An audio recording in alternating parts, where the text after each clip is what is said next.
റിസോർട്ട്സിൽ കയറി ഇറങ്ങി. അത് നമ്മൾ അവിടെ എത്തിയിട്ടുള്ള ലാസ്റ്റ് മിനിറ്റ് പ്ലാൻ ആയിരുന്നു. അത് നമ്മുടെ ഐറ്റിനറിക്കകത്ത് ടൂർ വഴി എടുത്തതല്ല.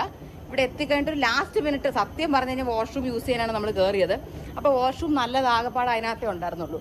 അപ്പോൾ പിന്നെ എന്നാൽ പിന്നെ ടിക്കറ്റ് എടുത്ത് കയറി. കുറച്ച് ആഡംബരമായിരുന്നു അകത്ത് കയറി. പക്ഷെ അകത്ത് വലിയ കാര്യത്തിൽ പൈസയും കൊടുത്ത് കയറി ചെന്നപ്പം ഡയപ്പർ ചേഞ്ചിങ് സ്റ്റേഷൻ്റെ മണ്ടയിൽ കൂടെ അവരവരുടെ സ്റ്റോറേജ് ചാനലൊക്കെ എടുത്ത് വെച്ചേക്കുന്നത്. അങ്ങനെ നമ്മളിതിനെ ഏറി നിർത്തി ആസൊക്കെ വാഷ് ചെയ്ത് ഡയപ്പറൊക്കെ മാറ്റേണ്ട വന്നു. എന്തായാലും അശ്വിന് നല്ല ബാത്റൂം യൂസ് ചെയ്യാൻ പറ്റി. സന്തോഷമായല്ലേ? എനിക്ക് സന്തോഷമായി. അത്യാവശ്യം ക്ലീൻ ബാത്റൂം. പക്ഷെ നമ്മുടെ ഏഷ്യൻസിൻ്റെ നാട്ടിൽ എന്തിനാണ് ഈ ടിഷ്യൂ വെച്ച് തുടങ്ങുന്ന പരിപാടി എന്ന് എനിക്ക് ഇപ്പോഴും അറിഞ്ഞൂടാ. ഏഷ്യൻസിൻ്റെ നാട്ടിലെ അവർ ഹാൻഡ് ഷവർ വെച്ചൂടെ? ഇവിടെയൊക്കെ കൂടുതൽ ഇന്ത്യൻസ് ആണ് ടൂറിസ്റ്റ് വരുന്നത്, if I am not wrong. യൂറോപ്യൻസിനും വേണമെന്നുണ്ടെങ്കിൽ ഐ വുഡ് സജസ്റ്റ് ഒരു ബാത്റൂം സ്പെഷ്യലി വെക്കണം. അതിൽ എഴുതി വെക്കണം അപ്പോൾ Europeans only, no water, only tissue എന്ന് എഴുതി വെക്കണം. ബാക്കി എല്ലാ ഏഷ്യൻസിന് വേണ്ടി